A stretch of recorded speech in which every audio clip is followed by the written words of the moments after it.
Welcome to Parenthood Bites, the podcast where we explore life as a parent in tech. I'm your host, Chow, and I have over 15 years of experience in tech, and I'm also currently working as a career coach. I'm the proud mother of 3 incredible boys.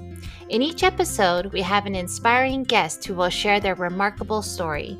You'll find their wisdom and insights both relatable and enriching, because after all, we're all in this parenting journey together. So grab your favorite drink, get cozy, and let's dive into today's episode.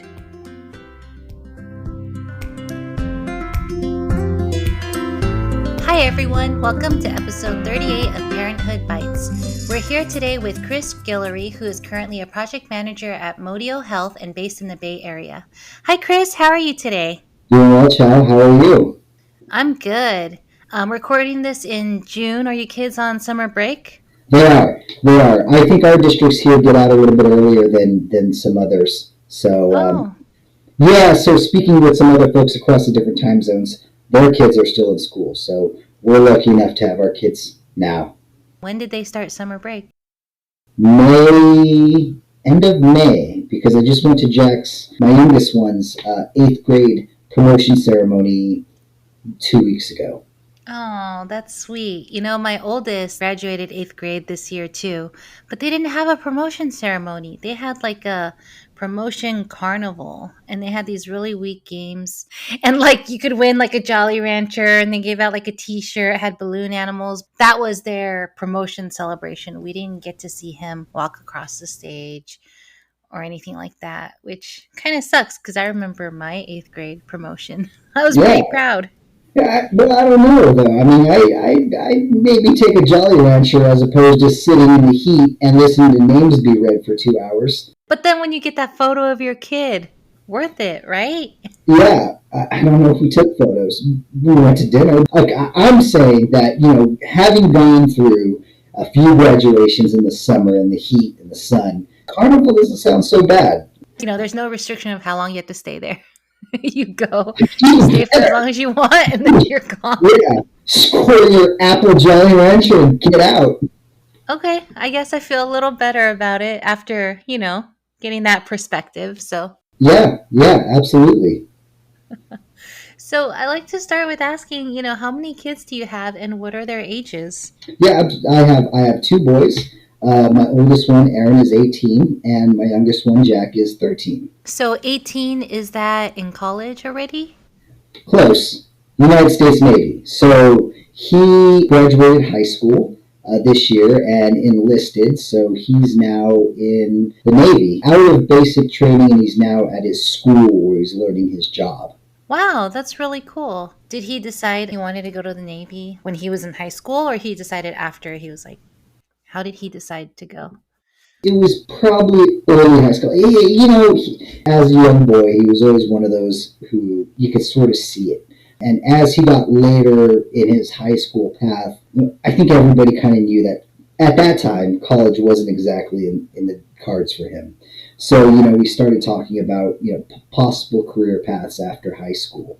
And me having gone through it many years ago, I like to say that I was able to coach him into what he wanted to do with his military career.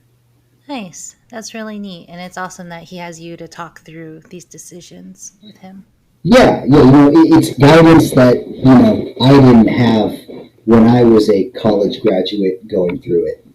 Yeah, it's so interesting, right? We see so much of like what we experience through our kids. Like, oh, I remember when I was that age. It doesn't feel that long ago, but it doesn't. And in point in fact, he said, "Hey, Dad, how do credit cards work?" And I'm like, "Well, let me tell you. Over the past 20 years since he's away, I typed up this long email talking about, what's APR, what perks you have, what you should avoid, taking cash out against your credit line, the things that make credit scores go up and what makes them go down. And these are things that I learned through trial and error, mostly error, over the last few decades. But that's really awesome that he's curious about that and he wants to learn more about it. And you're there to show him when he needs it. Yeah, I'd like to think that, again, similar to what we were just referring to or talking about rather, is like just giving that guidance that you may or may not have had going through it. Yeah, definitely. So, you talked about being in the Navy earlier on. So, what brought you to tech? It's funny that these things sort of coincide. Is me and my wife at the time found out that we were expecting our oldest. This would be around 2005. And at the time, I believe I was working at Hollywood Video. So I may be showing my age a little bit. I remember Hollywood Video. Shout out to Hollywood Video Shout out to Hollywood Video. and Yeah. Blockbuster. Yeah. Oh, matter of fact, so to answer your question, but anecdote that I usually share, Hollywood was open at 11, or sorry, till midnight, I believe back then. And I remember this old guy comes in at 11, and he walks up to the desk and he goes, I've had this idea. I'm like, okay, man, what is it? He's like, what if movies didn't have to be rented at a store like this? Yeah, what if you could just be at home and watch them online? And I'm like, dude, are you serious? Like, can you imagine the server space and the bandwidth you would need to stream an entire movie? This is when we were watching like 30-second videos on YouTube. I'm like, there's no way that you'd be able to Right. stream an entire 2-hour movie online. That just couldn't happen. And, here we are today. But yeah, I digress. Going back to what you asked is, we both knew that with a son coming, Hollywood Video wasn't going to cut it. So I just put my feelers out there, and I started my career both in tech and in the payments industry with a merchant processor called U.S. Merchant Systems in 2005. I started out, as just a customer service rep, and worked my way up through, both the industry and my career. Wow, that's really awesome. So, basically, your time in tech pretty much coincides with your older son's age. That's it. That's exactly it. It was more out of a necessity than my motivation to grow. Right, right. So when you started there, your wife was already pregnant, right? So were you able to still take any leave? This applied to both my oldest son, Aaron, when I was at U.S. Merchant Systems, and then 5 years later when I moved to another payments company called Yapstone. It was PTO. So leave was whatever PTO I had. And I remember with Yapstone and my younger son, I think I had acquired 1 week of PTO, which I took, and then another week of working from home. And this was before you could just bring your laptop home. So we had to remote into our desktops at the office. And I want to say we used something called like GoToMeeting. And so I think GoToMeeting would allow you to take over if you're doing a presentation on somebody else's. So we would remote in using GoToMeeting and work. But that was it. That made it work, right? It may not be as fast, but it did the trick. Yeah, yeah, for sure. And it might have just been the organization I was at or just the time, but in my mind, there was no concept of paternal leave. Sure. I remember when I had my first two kids, they had what was called parental leave, but it was essentially use up all your PTO and then use the unpaid leave, but that was it. And it wasn't Yeah, until later on they had better benefits. I feel like everywhere, it's like right after I have kids, they're like, oh, we're going to have great benefits. And I'm like, okay, thanks. yeah, yeah. No, it definitely wasn't that. I always thought that it was me. So fast forward today in 2024, it's great to see that mothers could and possibly fathers could take a quarter off of paid leave, and if I could have had that back then, that would be great. But it is what it is. No regrets. Yeah, definitely. So, what did you do for childcare when your kids were younger? Yes, I was lucky enough so that when I went back to work, my wife at the time was a stay-at-home mom. So we didn't really have the need for childcare. And by the time she went back to the workforce, again, being lucky enough, I was working from home for the most part. So I was it. So, what about now with your younger one being 13 when he's at home? Are you also working from home right now? I am. So I would say since 2017, when I started in the healthcare industry, I was more or less working from home. It's good to have that flexibility. Do you have to go in ever or no? No, currently with Modio, they opened an office in San Francisco, and it closed down during COVID. And during the pandemic, most of the San Francisco staff stayed with the company, but they moved out of the Bay. So by the time the pandemic ended and people were going back to the office, there was like four of us. Right, right. Most people are gone. Yeah, there was no real point to open up an office with four people going to it. So again, I feel like as a parent and the industry that I'm working in and sort of the path that I took was very conducive to being a single parent working full time. Yeah. And so, how's your work life changed since you became a parent? I think you hit on it a little while ago. And my life didn't change so much in tech as it was a new path. So I was not only a parent for the first time, I was also moving to a career path for the first time. It was more of paving a new way as opposed to adapting to a current process. Yeah, yeah, because you're basically forming it all at the same time, getting all these changes together. Yeah. And so essentially, that's what you've known. Like your life in tech with kids. That's how it's been. Exactly. Yeah. So 2005, I didn't really have to adapt my work because of kids. I was starting both of them at the same time. Mm-hmm. So what are some things that you do to like set boundaries with work? Like since you started both at the same time, what were some things that you've done for yourself? As far as setting boundaries, do you mean in regards to like a work-life balance or? Yeah, similar to work-life balance, just how do you set like boundaries with work, especially working from home right now? Like how are you able to set that boundary of like now I'm working, now I'm spending family time? I believe it's being completely committed to the moment. And what I mean by that is when I'm doing my work day, I try to be fully invested in work. And when I'm spending time with the boys, I try to be fully invested in that. Now, it's inevitable that those two are going to at times blend together. You're going to have to do family things during work, and you're going to have to do work things during your time with your family. And I think in those situations, you really have to set expectations respectively. I think it's early on, with your work and with your kids, you have to set those expectations that those lives are going to blend together. And yeah, so with work, you say that you come aboard saying, here's what I'm about, and that there will be times, and hopefully you're lucky enough to have that understanding at the workplace of what you need to do outside of work. And with the family, again, it's setting expectations, saying, here's what I have to do, even though it's cutting into our time. But I think, making up for that is, so I really have to take care of this. But after we do this, we could do whatever we need to do. We could watch our Netflix show or whatever it is. Yeah, so really just setting those expectations on both sides. Right, exactly. Being committed to what you're doing on either side of the fence, as well as, setting the expectations when those have to blend together. Yeah, a lot of people talk about that, about being present around your kids and things. Like if you're sitting there with them and you're just on your phone, that kind of defeats the purpose. Yeah, one of the best pieces of advice from my mom was simply to just always listen. Whenever it's whatever, as as a parent, kids will just come up and just start talking about the craziest things. Yeah. And regardless of what you're doing, always try just to listen to what they're saying. And I think that goes a long way.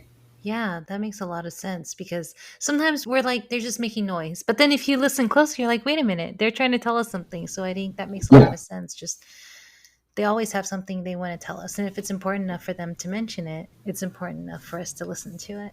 Yeah, and if it's important to them, then good. And they show that appreciation when you listen to what they have to say. So I've always made it a point to try to do that. That makes sense. So what has been your biggest struggle or challenge with being a parent in tech? I wouldn't say biggest, but I would say most frequent is the distractions. And I may be guilty of this with you, but, back in our days when we were working together, I'm sure you were super absorbed, you're trying to get something done, and you're just completely focused on work.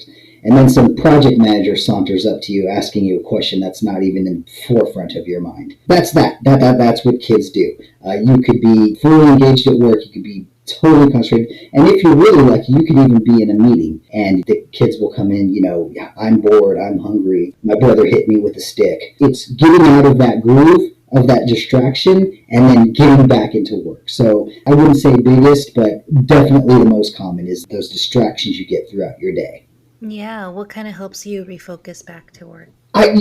Experience. I've been doing this now. Again, Aaron, my oldest, is 18. So I guess just mental training and being able to flip back from father running downstairs and preparing a meal and running back upstairs to get back to work. It's just repetition and training, I guess. And I like to think that we get really good at multitasking too. Like you're cooking something and you're responding to an email and then you're helping your kid with something. Yeah, and maybe you're muted during a meeting you're not really a part of, and you're making an omelet for somebody. It happens, and it's just something that you learn over time. Yeah, and you just roll with it. Yeah, exactly. So, what are some things you struggle with at your kids' current ages of 18 and 13? Well, the 13-year-old, not so much, but admittedly, with the 18-year-old, it's the first one I've had that's left the nest. This is 18 years I've had somebody who's like, he's my son, he's my friend, and somebody I deeply connect with, somebody I saw every day, and now he's out trying to make his own path. It's been an adjustment, but we are very close, and we try to communicate as much as we can, as often as we can while he's away. Yeah, that's really important. Does he come back frequently? No, he won't have leave until probably September. Wow. But I can visit him. So Oh, that's nice. he's in San Antonio now, learning his trade. And when he gets overnight Liberty, I think it's called, where you could stay out for the weekends, I could just fly out to San Antonio, hang out with him, and fly back. That's awesome. Do you have a trip out there planned? So I've asked him. His birthday is on July 18th, and I think that's like a Wednesday or a Thursday. So I said, hey, I'm willing to fly out there, even if you don't have your weekend Liberty. I could just hang out on base with you, even if I could spend a few hours and then hop back. So I think he's looking into that. Nice, nice. I hope Yeah. that works out. That'd be awesome.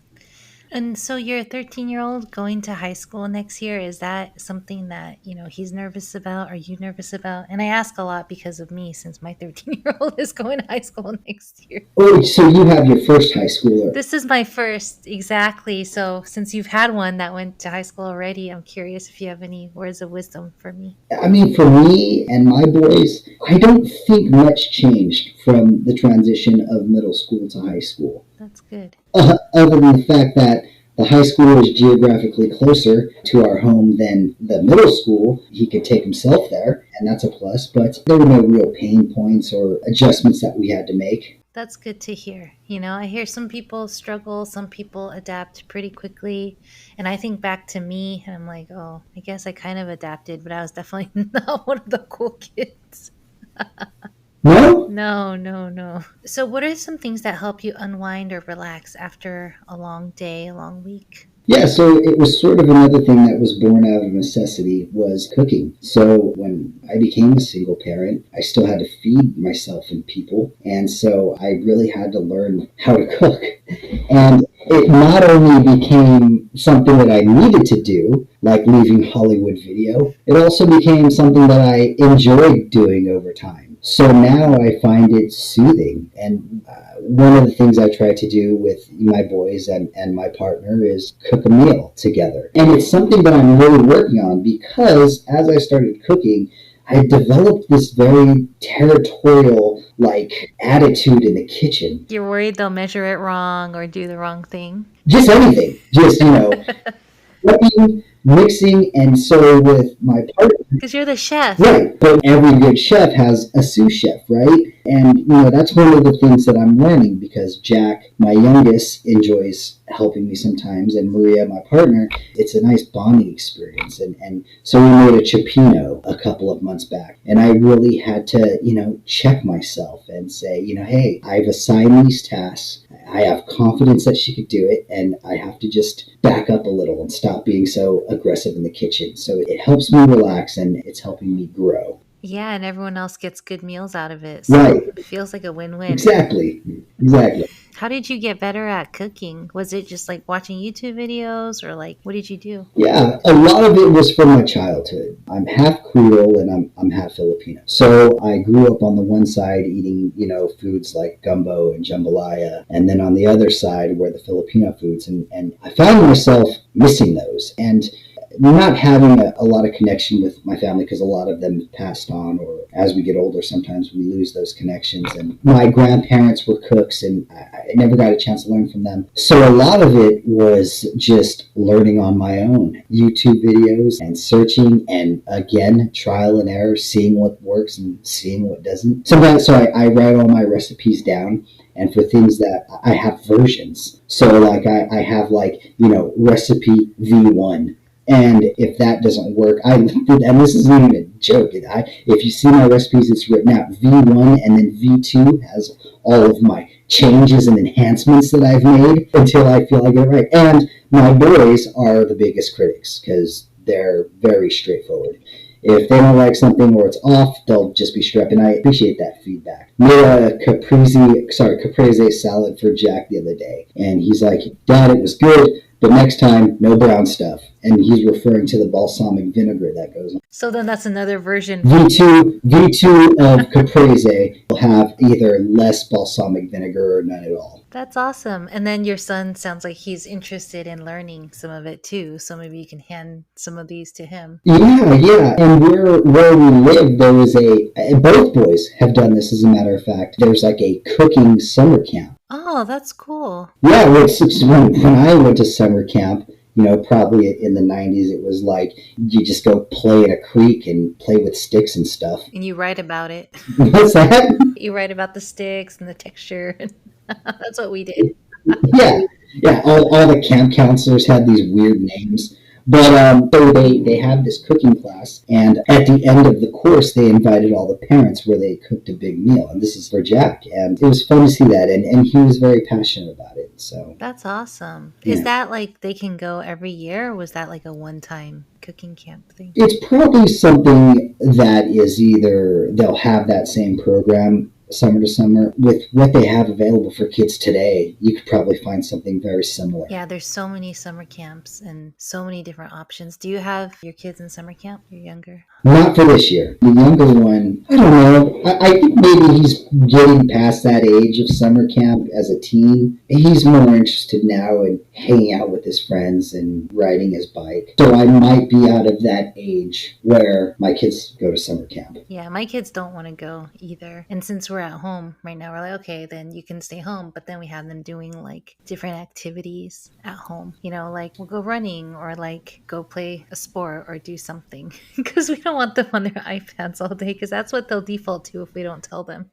Yeah, and that's another thing I did when I separated in 2017 is growing up in the Bay Area, there are so many things to do and see and trails to hike. So there are dozens of places around here. So I made it a point to, on the weekends, let's go check out this new trail. Let's go to this new city. Let's go to whatever Glass Beach is. Now, they're very much invested in technology, and I don't mind that. But I understand that reducing screen time is sort of desirable. Yeah, definitely. We do give them screen time, but we're like, let's just not make it all day. Then we feel like bad parents. Like, do we?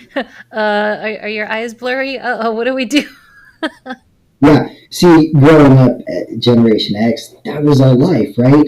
We had two working parents, and that's what it was. Is like either out on your bike drinking out of a hose or playing Nintendo. Yeah, and you could just ride your bike around because nobody would go in and like rob your house or something. Like you could just leave the garage door open and go ride your bike around. Now I feel like we can't leave our garage door open. No, I think where I grew up, the house did get robbed a couple of times. But so yeah, didn't we both grow up in Union City? Therein lies the issue. I think there's probably different parts of Union City. But yeah, I remember I rode my bike once, got completely lost, went up to two random kids and was like, "Could I use your phone?" And called my home and was like, "I rode a bike and I have no idea where I am. I'm crying."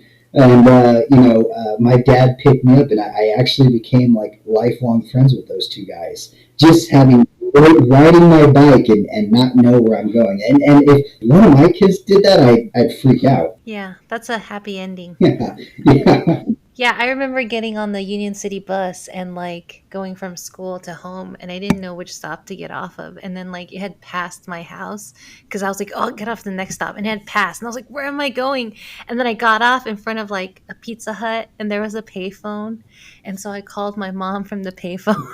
And I yeah, was also like, I don't know where I am. And she's like, describe everything. yeah, I ended up at home, so that was good, and I never took the bus again after yeah. that. I was so scared, Yeah, I get it. Been there. right? And then I took the school bus after that because I was like, at least the school bus, I know, where it's gonna go. Yeah, absolutely. So I was curious also, what made you want to be a project manager? Well, it was more just an evolution of where I wanted to be. As you know, I was, in the payments industry for most of my career. And to be honest, I was burnt out. I wasn't my best self, and I wasn't motivated in the industry I was in. And then around 2017, 2018, I made the transition to healthcare, and that sort of rejuvenated how I felt and how I looked at things. When I started with Sutter Health, there was an orientation, and they sat you down and they said, no matter what you're doing for our organization, whether you're in IT, where you're doing implementations, whether you're on the custodial staff, you are impacting patient care in some way, shape, or form. And all these years later, that really stuck with me. So I knew that, my next stop, should I ever leave Sutter Health, that I did want to stay in the healthcare industry.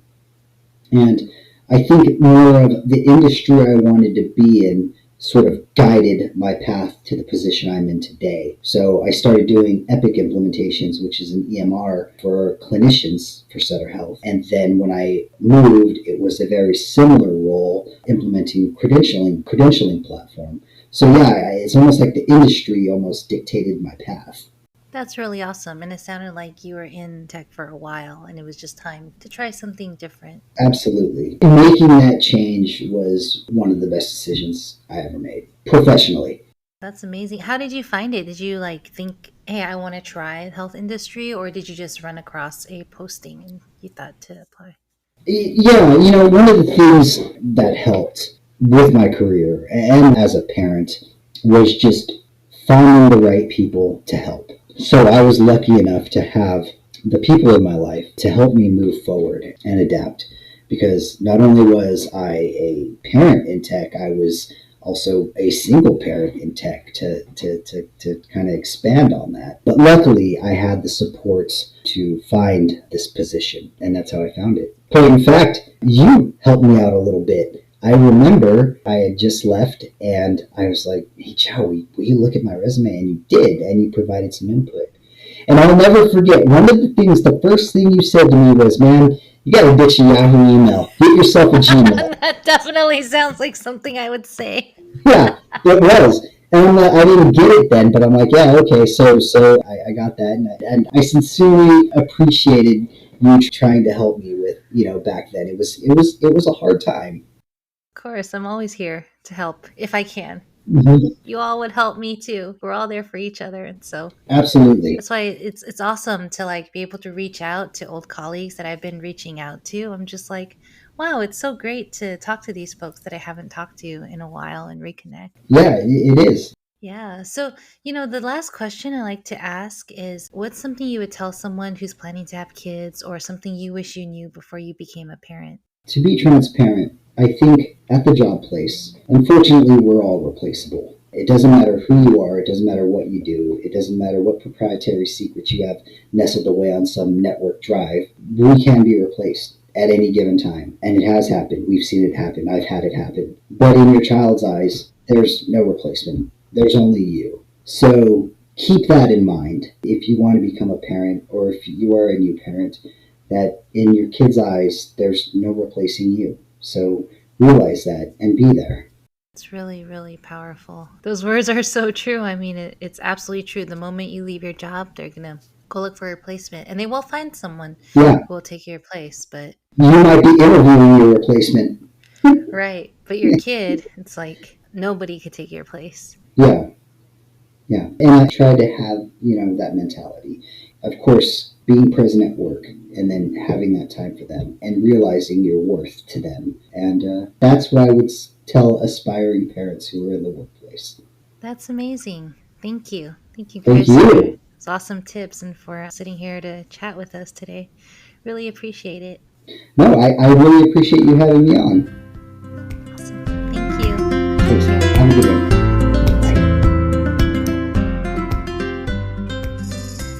Thank you so much for joining us today on Parenthood Bites. We hope you found our episode informative and entertaining. If you're a parent in the tech world or know someone who is, we'd love to hear from you. Please reach out to us at chow@parenthoodbites.co, and we'll be thrilled to add your experiences to our interviews. That's chow, CHIAO, @parenthoodbites.co.